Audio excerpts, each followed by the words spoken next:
We've all seen the t-shirts. They're everywhere. Life is good. You see it at the airports, at the mall, just walking around, soccer practice, everywhere. You can't escape life is good. For my whole life and many of our entire lives, life is good has been everywhere. And I've always been kind of curious. What's the story behind life is good? What does this mantra, what does this mean? And why have so many people taken hold of this? It's a simple phrase. Life is good. Today, I am so excited because I got the chance to have a conversation with John Jacobs, one of the co-founders of Life is Good. And we get to dive into the wonderful story of how Life is Good was created. We got to dive into the story of how John's humble childhood led to him creating Life is Good years later with his brother Bert, and how this simple idea spread around the world and ultimately made a huge impact in so many ways. This is Sounds Good with Branden Harvey. I am Branden Harvey, and every single week we have conversations with people who are rejecting cynicism and living their lives full of optimism, joy, and ultimately making a difference in the world. And so I'm absolutely honored to be able to share this episode. So without any further ado, let's just jump straight into this. This is my conversation with John Jacobs, the co-founder of Life is Good.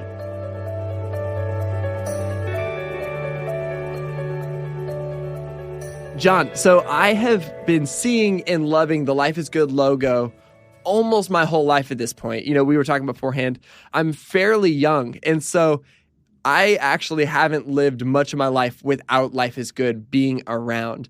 And in many ways, up until recently at least, it's been so ubiquitous that I never really questioned where it came from.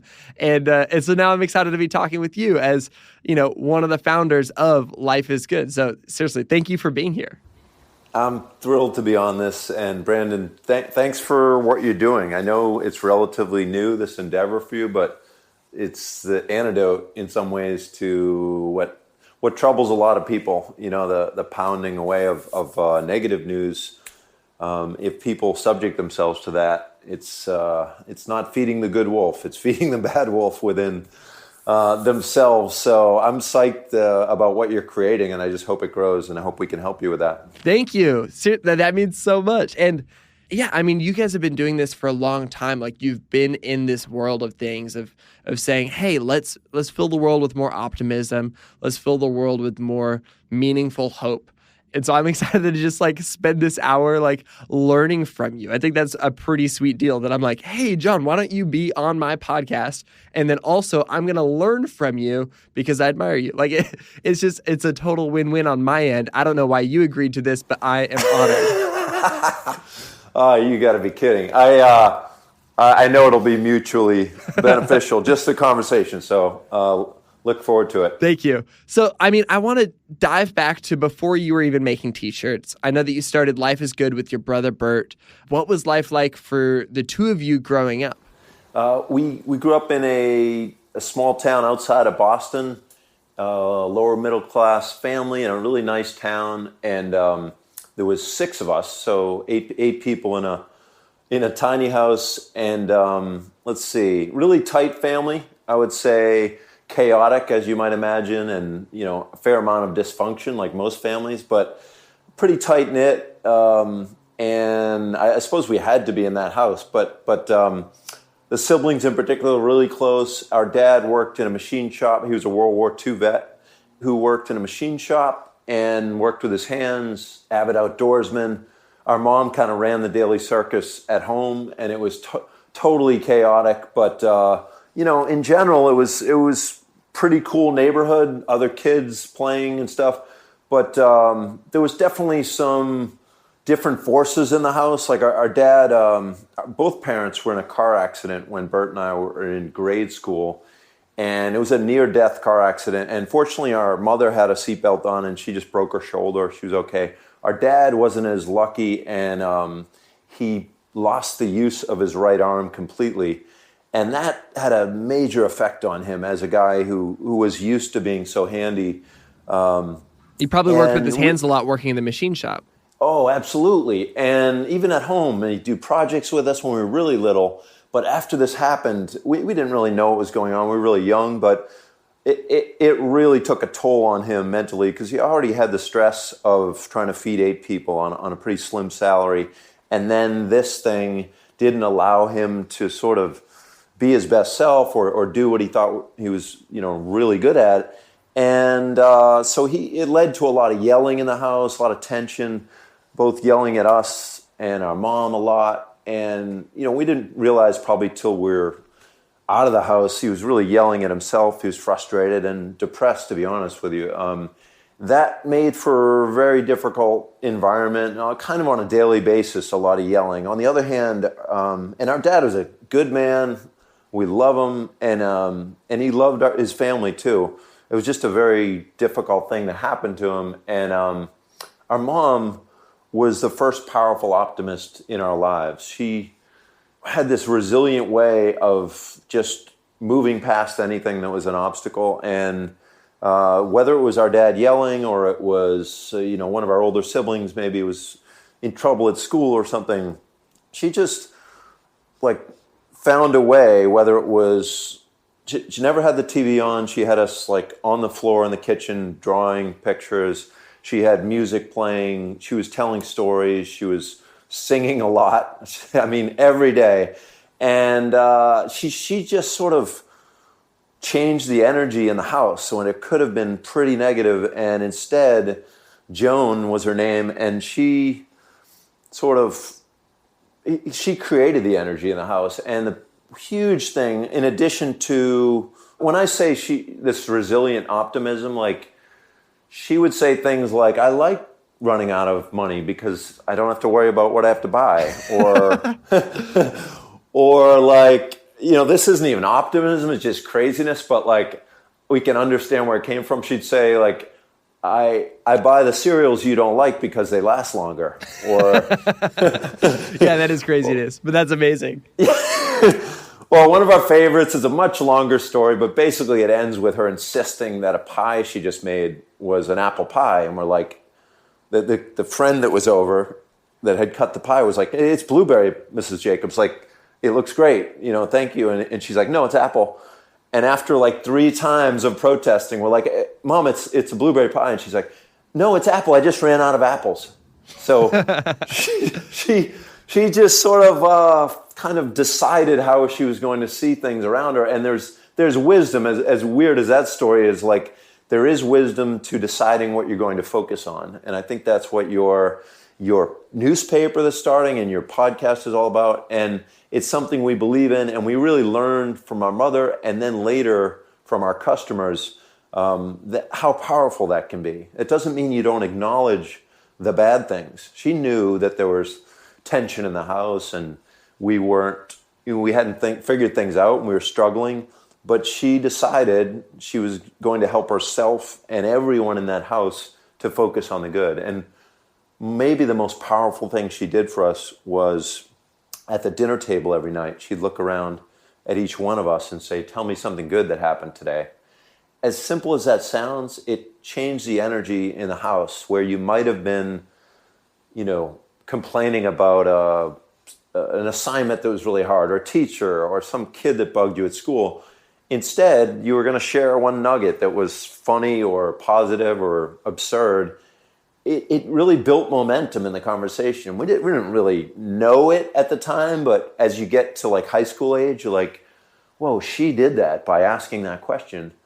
And we would just pull on something crazy. One of the ones we talk about a lot is our brother, Alan, went to get a haircut. And this was the 70s, so he wanted the long hair. Our dad did not want the long hair. And so he told the barber, just leave my hair long. And then the barber talked to my dad, and Dad said, give him, a buzz cut.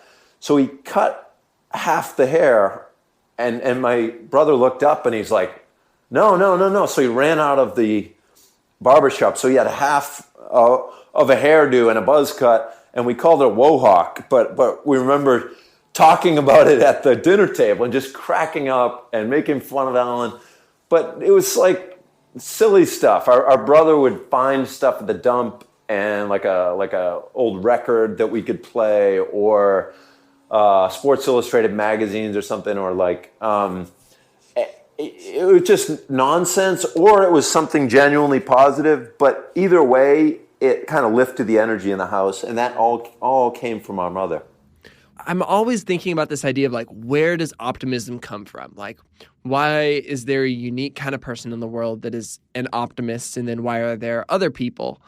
Would you say that it was something you're born with, that it comes from a place of having to deal with, difficulties in life, or from a practice, or maybe all three? I don't know. But I feel like you've got a few examples of a few different things that might have contributed to your sense of optimism, but it's tricky to think about, like, where did it actually, like, what's the source? Yeah, if you had asked me many years ago, I would just say our mom, Joan, she's like the hero of our childhood. I've heard statistics that it's something like 40% genetic, according to however they measure these things. 40% genetic, 30% circumstances, and 30% choice. Maybe even more choice. It's 30 to 40 or something like that, which is huge. So obviously we can't really tweak the genetics. Here we are. And then the circumstances, I do think if you're able to power through some adversity or challenges, it may raise your optimism quotient, But the huge one is that last component. And we do, when we wake up every day, have a choice no matter what you're facing. And you've all heard quotes from people who have been through the worst, whether it's chemotherapy or, going back to, you name it. And they have decided that focusing on the good in their lives and the world around them and others is what brings them happiness. So I feel like that's the most important component, and the one you can control, obviously. Okay, and so take me from this point of maybe turning into a bit of an optimist, of like, despite difficult circumstances, being in this environment, and then deciding, hey, I'm gonna like sell T-shirts that say "Life is good." Like, what's the in between in that scenario? Like, what led up to what I know today as life is good? Yeah, so my brother Bert and I both loved to draw when we were kids and tell stories. And when we were finishing up college, we were looking for ways to combine business and art. We saw T-shirts as an accessible way to do that. So we printed up some T-shirts and we just filled some duffel bags, and we got out on the street in Boston, wherever there was some foot traffic, tourist areas or places where there was commuter traffic by foot. And we would just hawk the shirts in the street. And it was fun. It was like a little scary at first, like nobody knows us, and we just got this permit, but we don't know what areas it's relevant to. Let's just try here. And so we walk up down the street and ask people to buy the shirts, and we didn't have much luck, but once in a while you sell a shirt, you have an exciting conversation, somebody says something nice about your artwork, and that gives you enough fuel to keep going. And after about a year of doing that, we actually bought a used van with the help of our brother Ed, and we dubbed it the Enterprise because we told each other we're going to boldly go where no T-shirt guys had ever gone before. And we ripped out the back seats in the van. We looked at a map. We went to the local library, looked at a map of all the colleges on the East Coast, and we decided we would just pack the van with as many T-shirts as we could, and then we would travel around to these dorms, selling door-to-door in the dorms, knocking on every door we could on that campus before we left for the next campus. And we would just sleep on top of the T-shirts in the back of the van. That's amazing. And we would do like 8-week road trips up and down the East Coast, down as low as Virginia, up to Maine. Small or large, any school was, fair game. And we learned a lot. In the next 5 years, that was pretty much our life, sleeping in the van and visiting colleges. And your thought process was basically like, who's got a lot of money? College students. Let's go sell T-shirts to college students. That sounds terribly flawed, yeah. And maybe you hit on part of the reason why we were wildly unsuccessful financially for these 5 years. It's funny, I went to a state school, and there was a difference there between...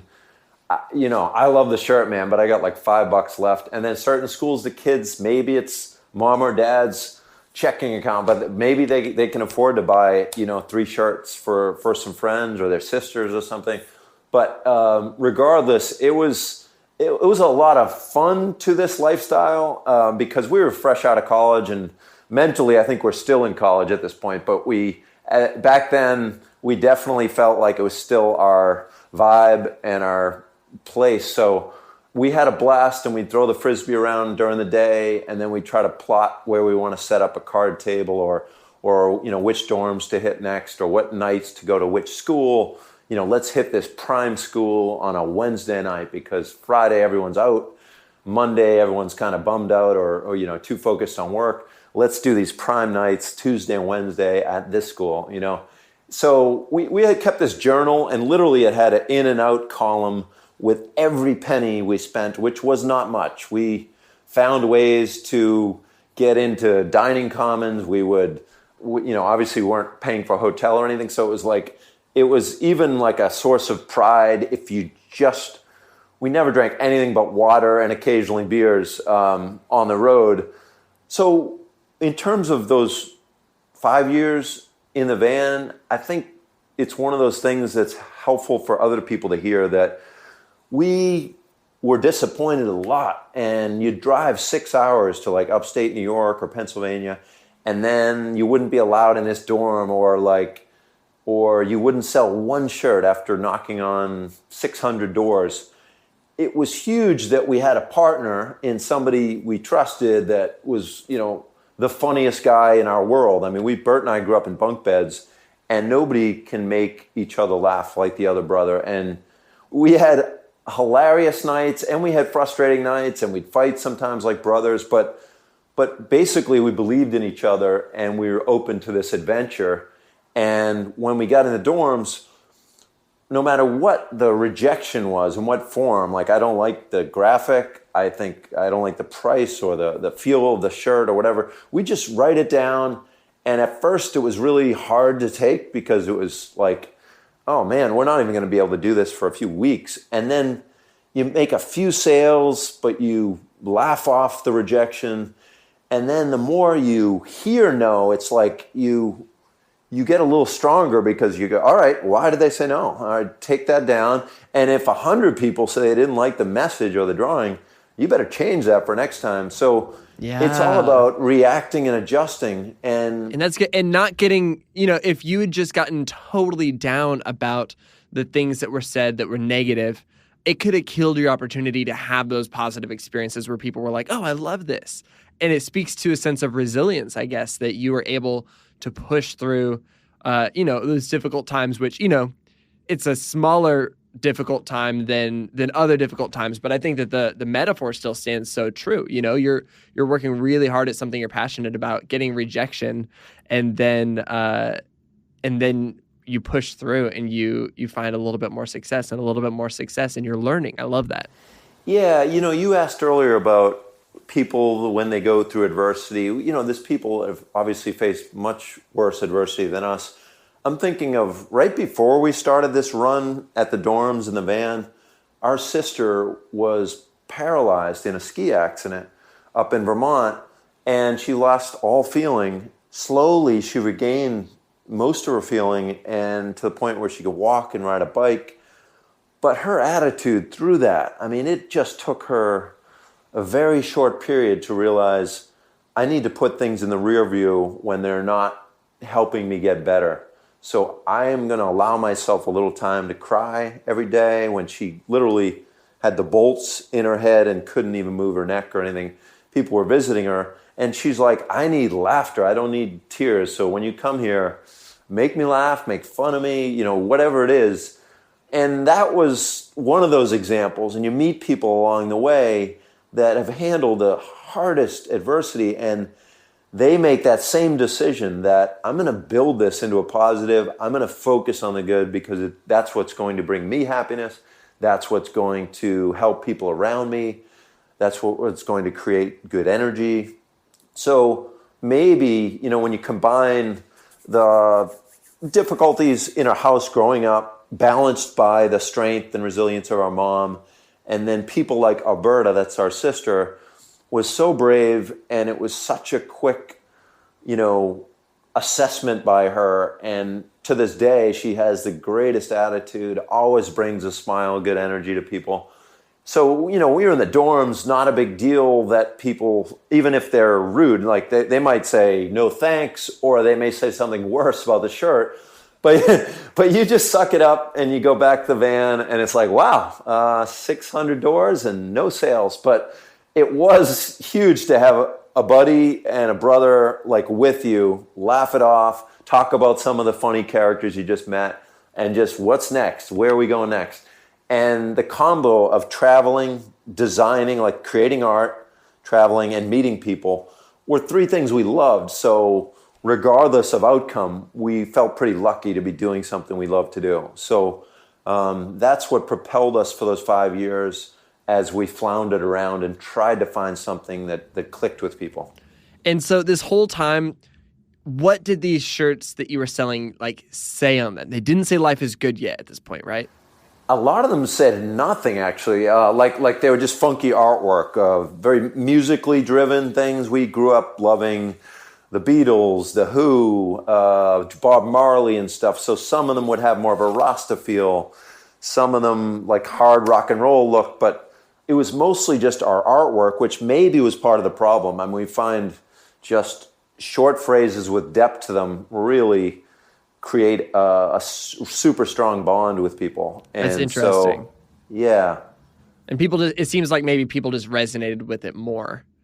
They're like, oh, that speaks to me. Yeah, oh, definitely. And we'd have our little pockets where you're like, oh, University of Vermont loves the funky, crunchy stuff, and University of Hartford, maybe not so much, or maybe, and then these random schools were like magic for some reason, like Susquehanna, or anyway, there was pockets we would find that it was like, these are our people, but in general, we did not sell a big volume of t-shirts, and we could barely call it a business. We were just, floundering around trying to find something that clicked with a lot more people. That's so cool. That's so interesting. And then at what point did the phrase life is good come into play? When was this idea birthed? So one conversation we had a lot on the road, this was before cell phones, was like, we just had a lot of time to talk. It was how the media seemed to inundate people with negative information. And whether we were in the dorms or we were out on a street with a card table selling to people, we couldn't help but notice people talking about the latest disaster, fire, murder. And it's like, really? This is what's taking up their mind space right now? And again, we acknowledge those things happen. They're terrible. And there's people out there trying to help, specifically whoever the victim is in most cases. But to project those stories over and over around the globe is not helping a lot of people. In fact, it's scaring people into staying in their house. It's making people feel like every other person in the world is a wacko. And it really, I heard a talk one time about how we went from being a front porch nation to a backyard nation with a fence. And I look at the media, whenever they found that formula, how to drive people to watch again is to scare them. That's deeply embedded in our DNA, is this fight or flight instinct. If there's anything threatening, you better pay attention to it. So whenever the news found that out, which is many decades ago, they just, and I speak very broadly, obviously there's balanced news outlets and there's positive news outlets, you being one of them. But a lot of the mainstream media, in their battle for ratings, they just prey on people's fear. And that really bothered us. It still bothers me today. But at the time, we just wondered if there's anything we could create that would help people focus on the good. Could we create a rallying cry for optimists? And we got back from a long road trip, and right around the mid-'90s, we rented a little dive apartment outside of Boston so that we could do custom work out of it, because the road sales were not really doing it, and we were, in jeopardy of just having to bag it all. And so we were doing custom work for like softball teams or for you name it, corporations, anyone who wanted caricatures done, stuff like that. And we're having fun with it, but when we got home, we would invite our friends to a keg party and we'd ask them to give us feedback on drawings. So we taped a bunch of stuff up on this one room in our apartment, and we had friends over for this party. It was great to catch up with them after being on the road, and they would write right on the wall or on the piece of paper like what they liked and didn't like. And the next morning after this party in 1994, we got up and there was so many comments around this one drawing, and it was a face that's come to be known as Jake. And one girl had written, "This guy's got life figured out." And he's just got this big grin. He's got a beret. To us, it was a symbol of free thinking and maybe a counter to the stigma of an artist being this sort of listening to depressing music and being isolated. And we just felt so lucky to be creating, and we loved people so much. Maybe it came out of there, but that drawing was one of 100 on the wall, and there were so many comments around it. We were just like, we got to do something with this guy. And when we read that girl's comment, we kind of distilled that and the other comments down to 3 simple words: life is good. And those 3 words changed our lives forever. That's incredible. Yeah, thank you. The very next week, we printed our first Life is Good shirts, and we took them to a street fair in Cambridge. And we had done these things for years. We were used to selling about a dozen shirts in a day. And we put out all our designs, probably a dozen of them, out on the table. And the fair started at 11 o'clock. And we had 48 shirts with Life is Good on them printed. One design, just Jake's face with a funky little pattern around it, and said Life is Good under it. Within the first hour of that fair opening, all 48 shirts had sold out. It was like nothing we had ever seen. Every walk of life, like Harley Davidson guy, school teacher, skateboard kid, they're all looking at all the designs, and then they'd hone in on that one pile. And it was wild, and it confirmed what we had hoped, that no matter what's going on in people's lives, whether it's a major struggle or everyday struggle or everything's going great, they want to gravitate to the positive. And that's such a fascinating idea, the fact that it's this diverse group of people, Harley Davidson people, school teachers, like it speaks to this idea of being a rallying cry for optimists. You said that a minute ago. It seems like that it really was successful as a rallying cry. And it's so cool to me to think about how this like, I want to say a little subculture, maybe this subculture of optimists, they transcend all other subcultures. You know, there's a little pocket of optimism inside of the world of Harley Davidson. There's a little pocket of optimism within the teacher world. There's the little pocket of optimism within all these things. That's so cool to think about. And we actually need people on all parts of the spectrum. Like, it doesn't mean everyone's skipping to work and, you know, just like singing through their day. We talk about that at work these days. Like, it's actually helpful to have the people that have a certain amount of optimism, but a certain amount of caution, because they balance those of us who tend to see everything as opportunity and positive. And so I love the fact that you're pulling, no matter what the background, demographic, theme of their life is, there's a certain part of them that has that optimism in them, and it's a matter of how much they show the world, how much they lean into it. And it was cool to see on that very first day that it really didn't matter what the background was. It's something much deeper inside us that wants to gravitate to the positive. And we found that later, whether it was wartime or the economy tanks or terrible tragedies happen, people, even more than an average time, they want to gravitate to the positive, and they actually want to help it grow. So that very first day, we knew we had what we had been looking for over 5 years. We just didn't know what to do with it. Man, that's crazy to think about, like that first day where you're like, okay, this is really starting to happen and people are resonating with this. I know that there's so much that went into this process, but maybe give me the short form version of how this thing blew up in such a big way. How life is good is, like I'm about to fly on an airplane tonight, and I have no doubt that I'm going to see, a dozen people wearing some sort of life is good t-shirt or hat or water bottle, something like that.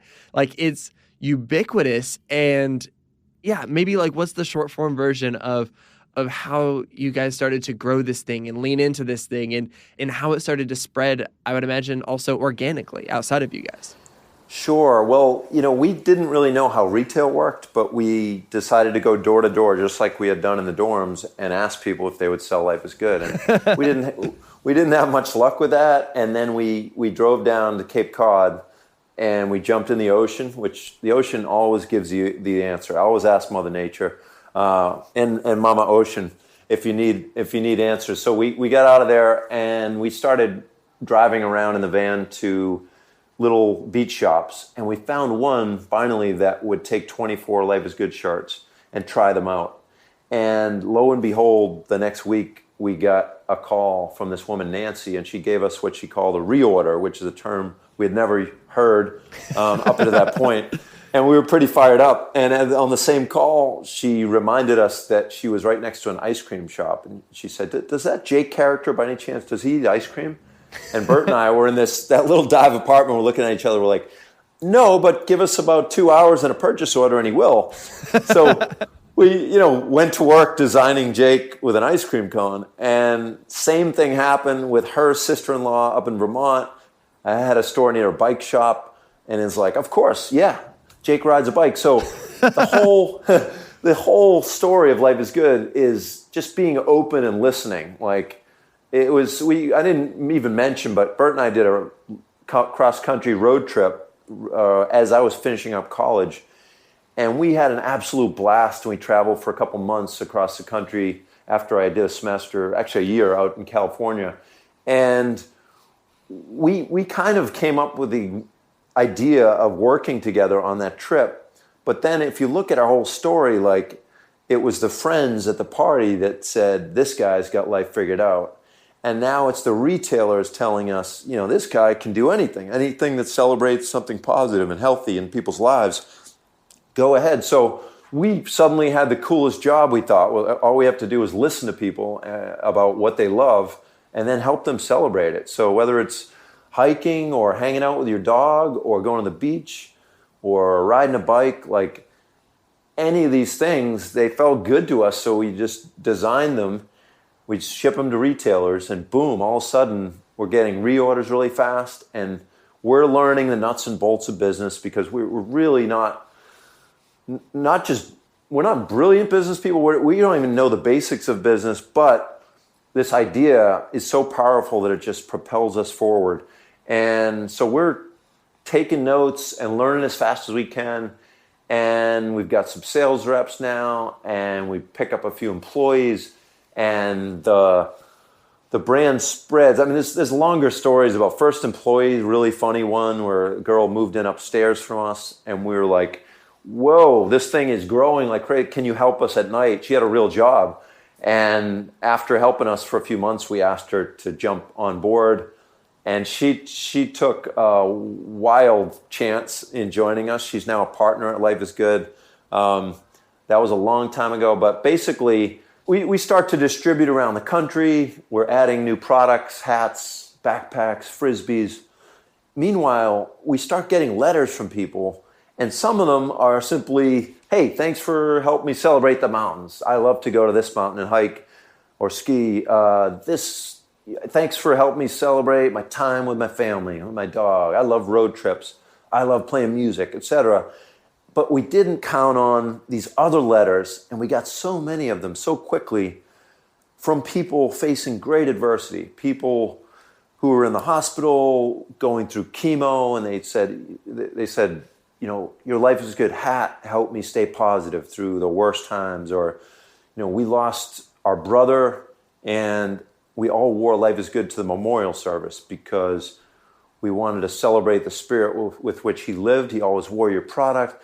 And we didn't know what to do with these stories. We were just trying to figure out the business, and we would tuck these letters in a drawer. And it would take us years to figure out all we need to do is share these letters. So we started doing it internally. We would get up at company-wide meetings. The company wasn't big at this time, but I don't know, maybe 40, 50 people. And we would just read a letter to remind us all that we're not just designing T-shirts and shipping product out. We're actually having this conversation with people and helping them to focus on the good. It's the huge why behind what you're doing. Exactly. And there were tears from people in these meetings, but also just this renewed sense of purpose, and people had this bounce in their step. And the more we read these stories, the more fired up we got about what the potential of this brand could be. And initially, I think a big focus was, hey, people are being bombarded with negative news. Let's help them focus on the good in their lives, in others, in the world.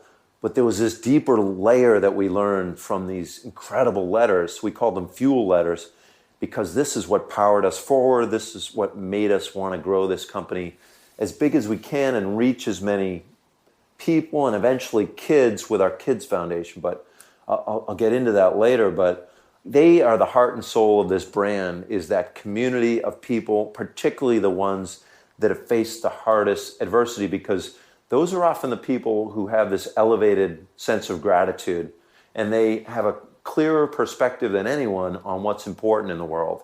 And they don't waste time bitching about the weather or traffic or things we can't control. It's like, I am so lucky to be alive. And there's one message that we got cumulatively. One letter called out the phrase, but it was sort of the spirit of all these letters. And the phrase is get to instead of saying have to. And we use it all the time at work. Like, instead of saying, I have to work late today, I have to go to a meeting, I get to do these things because I have a job. I have work that has purpose. And you can apply it to your personal life. And I'm not implying me or any of us have this down pat. We all have moments when we feel overwhelmed. You feel like a martyr. Sometimes you're balancing so much. But this thing is such an easy tool to reach for. And instead of saying, I have to go to the grocery store, I get to go to the grocery store because I live in a land of abundance. I get to pay the bills, actually, because I have a roof over my head. This was taught to us from our community. And if you listen to the people in your lives or read some of these stories on our site or watch some of the videos, like, they remind you that it really is your perspective. When you wake up, we all have that choice of what we're going to focus on. And if they can do it when they've faced near death, when they've wrestled with chemotherapy, when they've lost loved ones, and yet they have this rock solid foundation of gratitude, and they don't float very often, or they have a tool with which to get away from the whole martyrdom, I have to, this is so tough. Yes, life is tough. It's not easy, it's not perfect, but it's good. And it's really about what you choose to focus on. I think that's so important, because I think that in this world of optimism, I think it's really easy for people to confuse optimism with irrational cheerfulness or blind positivity or even escapism. But that's not at all what you guys are diving into. And that's not what I think anybody who genuinely cares about, this meaningful optimism is getting at. Because, you're getting these stories of people saying, like, I'm in this difficult, terrible circumstance, but I'm still choosing to focus on what's hopeful. Or, even you and your own story and your mother and your father and your sister, the story of you guys remaining hopeful within difficult times growing up. Like, that's powerful. And I think I would imagine that people are immediately drawn to, yeah, cool, life is good. But I think that they stick around for and connect on a deeper level with this idea of, like, life is good even though. It's that second half where it's like it's good despite the difficulties. And that's where the power comes from. You're so spot on, Branden. And when we say life is not easy, life is not perfect, life is good, people get it. I mean, Bert and I, my brother and I, do a fair amount of speaking, and we published a book a few years ago. Those are the parts that really resonate. When you have the time to tell a longer story, people get the depth. And I wouldn't blame people if someone saw a shirt, Jake with an ice cream or riding a bike or just a mountain that says life is good. It's hopefully beautiful art, and maybe they just want to celebrate that. That's very cool. When they do understand the deeper meaning, it is a whole new level of loyalty. And we have a really tight community of actually 3 million people online that love to share these stories with each other. And that's the backbone of this brand. And the book we published, every chapter features one of these letters. It's so good. I've got it like right here next to me right now. Oh, right on. They're the heart and soul of the brand, and we continue to learn from them. And that's why it's been a co-authorship, the story of Life is Good. It happened to start with Bert and I, then we hired some people smarter than us in a lot of areas. But really, we really did, Branden. I mean, and that was a great lesson to learn early with Kerry Gross, that partner that I mentioned, who handled a lot of things faster than we could and had strengths that we didn't have. And then later, as the business grows, you realize, okay, I'm not so good at operations or finance or IT. So lean on somebody who's good at it. And that allowed us to grow, and it allows Bert and I to stay more in our wheelhouse of the creative side. And remind me again really quick, what's your title at Life is Good? It's something amazing. It's Chief Creative Optimist. Chief Creative Optimist. That's perfect. That's so good. Okay, and along those same lines, you mentioned this a minute ago, but tell me about the Kids Foundation, because I feel like kids have been such a huge part of this Life is Good story. Obviously, kids see the world in like the most incredible way. And every day I'm like, okay, how can I see the world a little bit more like kids? But like, tell me about how you transitioned Life is Good from, just being a t-shirt brand to being a t-shirt brand that, also in some ways gave back and gave back especially to kids. Well, Branden, if you think of a young kid who has love in their life, they tend to view the world with arms wide open. They're exploring, they're engaging, they're asking questions, they're adventurous. On the other hand, if you've got a kid maybe who's lacking that loving adult in their life, or they're facing everyday poverty or violence, witnessing violence or victims of violence, or they're facing a life-threatening illness, it's really hard to live that way. And in contrast, you tend to live your life with arms folded and full of fear, and you wake up in the morning and you've got that cloud of fear right in front of your face. And it's hard to break that, but it's possible. And we realize there's a lot of kids out there in that situation. Life isn't easy. Life isn't perfect. Is there a way to help make life good for more kids? And so we created the Kids Foundation, especially after hearing all these letters from people, and to try to help build this kind of resilience in kids. So at first it was hosting these play therapy groups directly with the kids, and we felt great about those. And then we realized we could have more impact by working with the child care providers, the teachers, the counselors, the real heroes in the trenches that are working with kids every day. And so we created trainings for them to help child care providers retain and nurture their own sense of curiosity and openness and optimism and playfulness, because those positions, it's pretty easy to get burned out when you're in a difficult environment. So if we can keep those people strong and give them the tools to retain their own optimism, man, you can't give what you don't have. So those people can deliver that optimism to the kids, to lift them up. And so we have these evolved trainings that get better every year. We call them Life is Good Kids Foundation Discoveries. And now we're having much larger ones around the country. We're working with programs like Head Start. We're working directly with these organizations that have already pooled together these child care providers. And we're now improving the quality of care for over 1 million kids every year. And we feel like we're just getting started. And these are heroes right on our team. I'm not talking about myself or Bert. We've got a group called Life's Good Playmakers that work under the Kids Foundation. And these are people making life-changing, positive differences in the lives of kids every day. And this is our home team. We're actually integrated nonprofit and for-profit in the same office.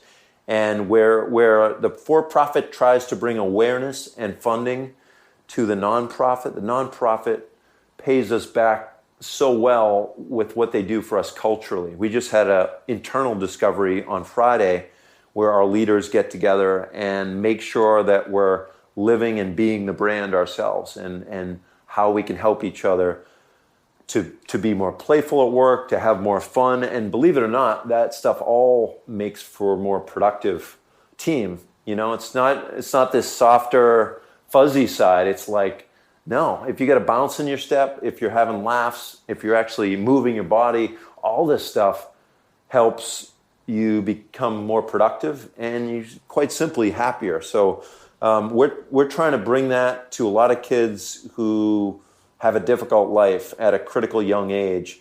And we're really proud of the work that the Kids Foundation is doing. And again, we feel like we're just getting started. Man, along those lines of this idea of being, in the trenches, working in a world where, it's difficult to see kids having a hard time, and you guys are saying, hey, let's do something about it. What are some other ways that's happened over the last, who knows how many years of you guys existing? What are the times where you felt like instead of just like being high in the sky with optimism, you were more so down in the trenches, maybe a little bit overwhelmed by the difficulty going on, but you had to choose to like push through. What does that kind of look like? Well, I will first acknowledge this is sort of one of those times because there's so much strain in our country right now, and the world, but particularly in the U.S. in the last year. It's a huge sense of division. Yeah, but I wanted to go back because I think of some of the key parts that taught us that optimism is most powerful in the darkest times. I would say when 9/11 happened, it was a big learning for us because your company's called Life is Good, and something like that happens certainly doesn't feel like life is good. We questioned whether it was appropriate to even ship our product out. The whole country was kind of frozen for a week as we digested what happened, tried to figure out what we could do to help.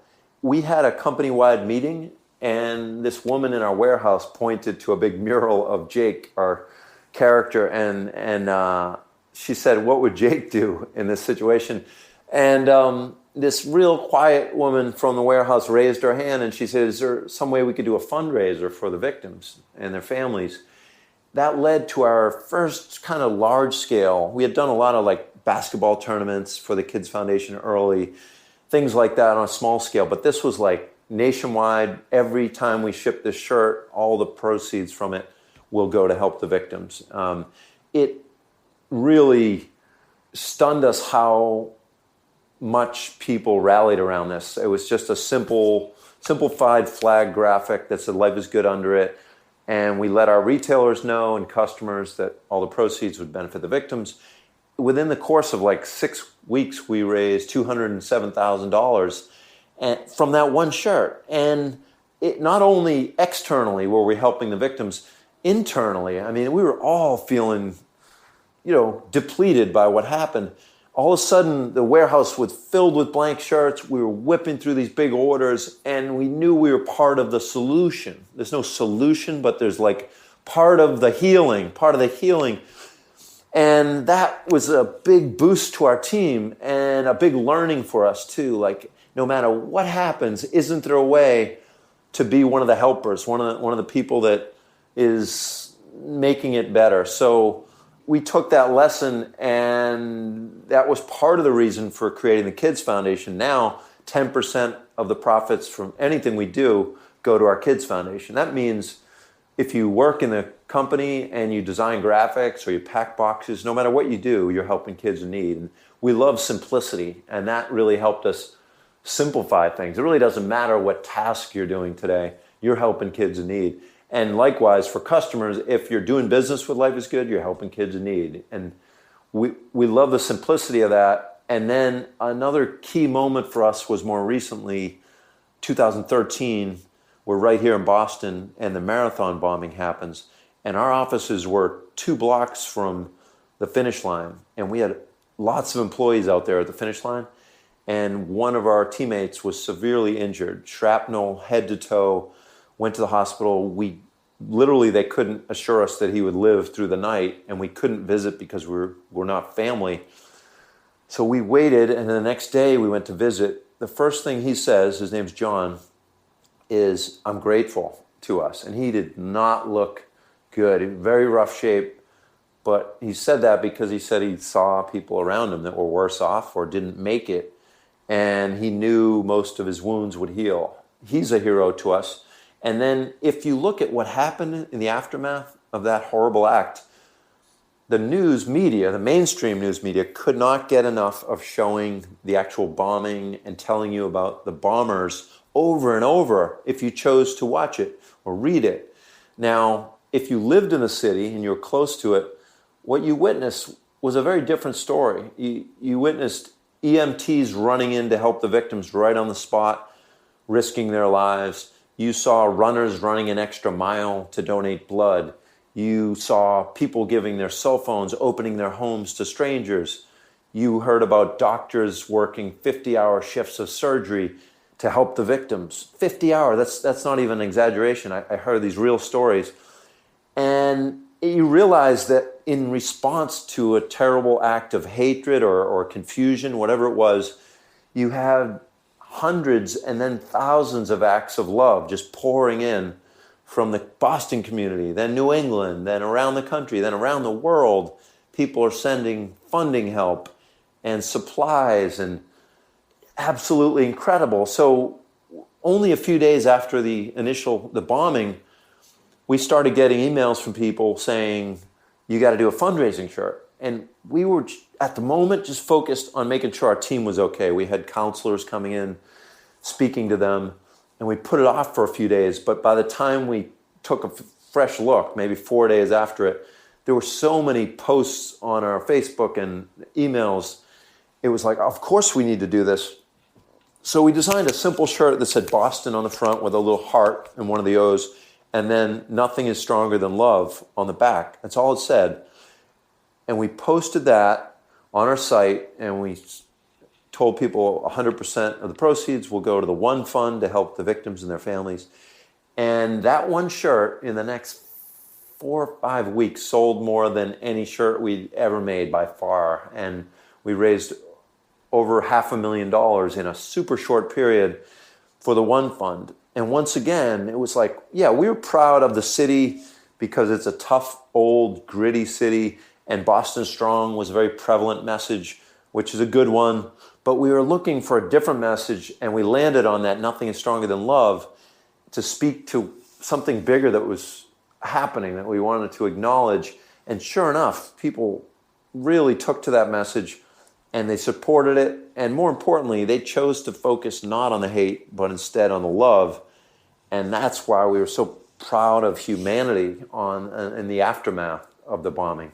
That's really powerful. And it reminds me of this idea of, I've been thinking about this a lot, where I think that the solution to feeling overwhelmed by the negative news and the solution to feeling overwhelmed by the difficult things happening in the world isn't to ignore it, and isn't even to put a positive spin on it, but to be a part of the solution, to be a part of fighting back against the negative things happening in the world.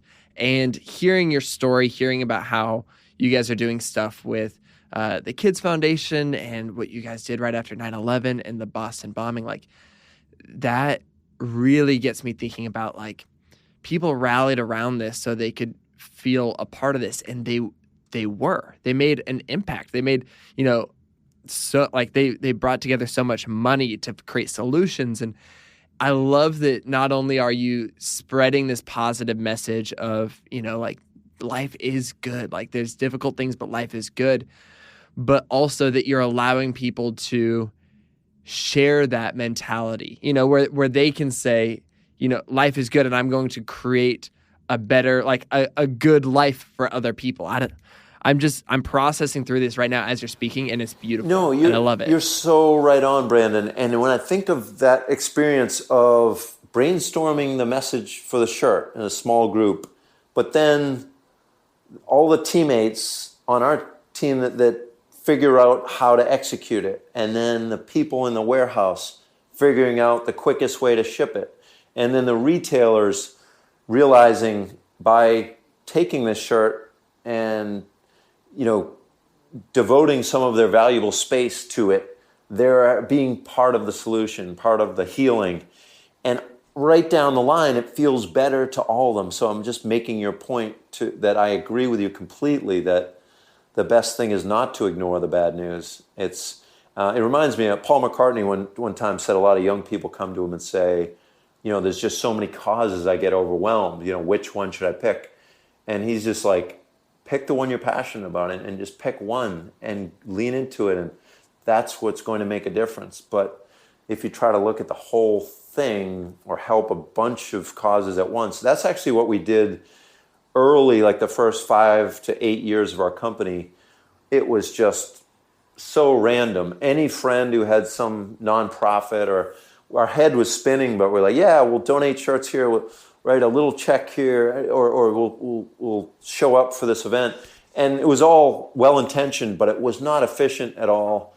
And I doubt we had, real broad impact with that stuff, where once we honed in and said, okay, making life good for kids facing poverty, violence, and illness, and what do we think's the most progressive, innovative way to do that? Let's focus on kids 3 to 6 and people that are facing these challenges. And before that, there's so many good causes out there that it's natural to try to want to support anything you hear about. But the more we focus, the more impact I believe we're having. And your bigger point is well taken and spot on. I think that for your own happiness and for the betterment of the world, getting involved with the healing or the solution is the ticket.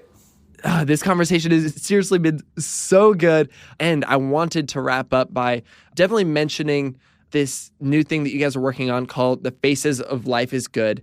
And it's just this celebration of people who represent life is good and this mentality of optimism. And we've talked about all these people in this episode who totally, they are the faces of life is good. I think about your mother. I think about your sister. I think about the people who have written you guys letters, that are in your book. The people who, your employee, your teammate who, was in the hospital after the Boston bombing. All these people are so inspiring, and they are the faces of life is good. But there's so many other people, and there's so many other stories. What is it that you're connecting with most about Faces of Life is Good? What is it that you're connecting with most about all of these people sharing their life is good story with you and with the world? Well, I think it goes back to what we focus on grows. And we realize the simplicity of just sharing a moment. It doesn't have to be one of these more dramatic stories. And in fact, 90+% of Faces of Life is Good is simply people in their everyday life sharing a nice moment with a friend, with their dog, family, just taking off in the mountains, to the beach, you name it. But it's really just about making a choice that I'm going to spend a little mind space celebrating this moment or this place I'm in right now or the people I'm with. And that's, the simplest form these days. It's just sharing a photo, where I told you about early on, it was these handwritten letters, and we still get those. We love them. There's emails later. We've got videos of some of these people's stories. But the simplest thing these days, and something that can bring people joy in an instant, is when you just share a positive photo and become part of this community. And we're really just here to help each other focus on the good. And we love you to join us. It's very easy. You go to lifeisgood.com/thisisoptimism, or you can post on Instagram with hashtag #thisisoptimism. That's really it. Go check it out yourself. We do have some bigger names that have chosen. Allie Raisman, we teamed up with some girl empowerment shirts. She's a multi-gold medal winner, gymnastics in the Olympics. She is the real deal, super deep values, trying to help girls with their strength, independence, and just phenomenal. I love what we did with her. Or Malcolm Mitchell, one of the Patriots, has an amazing personal story that he shares about really not having the reading skills he needed, but deciding himself he needed to improve them. His story's great. Yeah, but again, mostly it's just it's almost like those early letters that we got. They would just light us up internally because we know our own team so well, and then to have people from around the world like sharing their moments, their faces, it's a huge pick-me-up for our team, and it feels like for the rest of the community as well. So please, we encourage you to share whatever makes your life good, whatever you want to celebrate, whatever you're grateful for, and post it on Faces of Life is Good, and be part of this community. Branden's part of this community, not because his photo is there, which it is, and it's beautiful, but because of what he's doing for the world, choosing to focus on the good and help others to do that too. And you can be part of that, and I hope you choose to. But Branden, I just want to thank you for having me and Life is Good on your show. Man, I'm seriously so honored. It's incredible. Like I wish we could just keep on talking forever. And I'm going to try to, because I've got one more question I'd love to ask. And this is kind of the core of maybe some of what we've talked about today, and definitely something that I've been thinking about this whole conversation. And, we talked about the different ways that someone becomes an optimist, and how Life is Good is almost trying to be a rallying cry for optimists, but also trying to recruit more people to be optimistic, and one of the biggest ways, optimism comes into play is through choice, by choosing to be optimistic even when things are difficult. For somebody who is facing a difficult time right now and is having a hard time, choosing to be optimistic, to choose to focus on the good, what kind of advice and what kind of comfort would you give them? Yeah, well, I do think of our sister Roberta as one of many examples of really brave people who talked about putting things in the rear view. It doesn't mean it erases things. It doesn't mean you don't acknowledge the negative things, but what are you going to choose to focus your energy on today? And what are you going to talk about to someone you love, someone close to you? Can you spend time with people who are going to help you focus on the good? Can you outwardly say to each other, let's talk about the good things and build on those? That's what our mom did for us in the kitchen, and that's what our customers have done for us as a business, to repeatedly tell us stories about the good. It could be literally a sandwich or a walk you took, or one friend that was really meaningful to you. But when you think about those things, what we focus on grows. It's really true. So, and I also want to add that there's so much cynicism and snarkiness in the world, and so many outlets for people who want to talk about what they're against. All these arguing shows and stuff. It's really more important. What are you for? I'm sure there's things that bother you, but where do you want to spend your mind space? Close to that, very close to that, is the choice of what you subject yourself to. Like, do you watch the 6 o'clock news or pick up newspapers, or are you really selective about the source of your information? And that can be personal, people in your life. Are they always bringing you down, or are you going to choose the people that tend to give you things that are positive to talk about? And feed the good wolf inside you. You know that old parable? I mean, there's a good wolf and a bad wolf living in all of us, and which one is going to win? The one you feed. So, find sources that bring you positive. And it doesn't have to be some serious news. That could be comedy. That could be movies you love. But anything that lifts you up and inspires you can do it for you. And remember, life is not perfect. Life isn't easy, but life is good.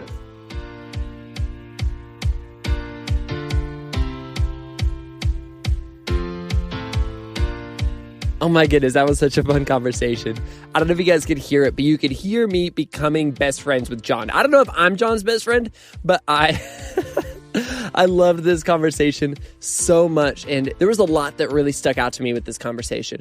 But one of the things that stuck out early on was this quote.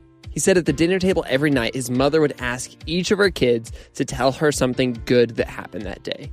And as simple as that sounds, it changed the energy in the house. And I think that's a really, really interesting idea, and it kind of gets to the core of what I've experienced life is good to be. In the midst of a lot of things going on in John's household growing up, in the midst of uncertainty and struggles, John and his family were still able to find things to be thankful for, things that were still good in their lives. I love the way that John kind of carried this message through the entire episode of even when things aren't perfect, even when there are struggles, when there are problems, life can still be good in the midst of that. I think that's beautiful. Life isn't perfect, but life is good. Oh my goodness, I love that. John totally mentioned this during the show. You should absolutely share your story of optimism as a part of the Faces of Life is Good campaign at lifeisgood.com.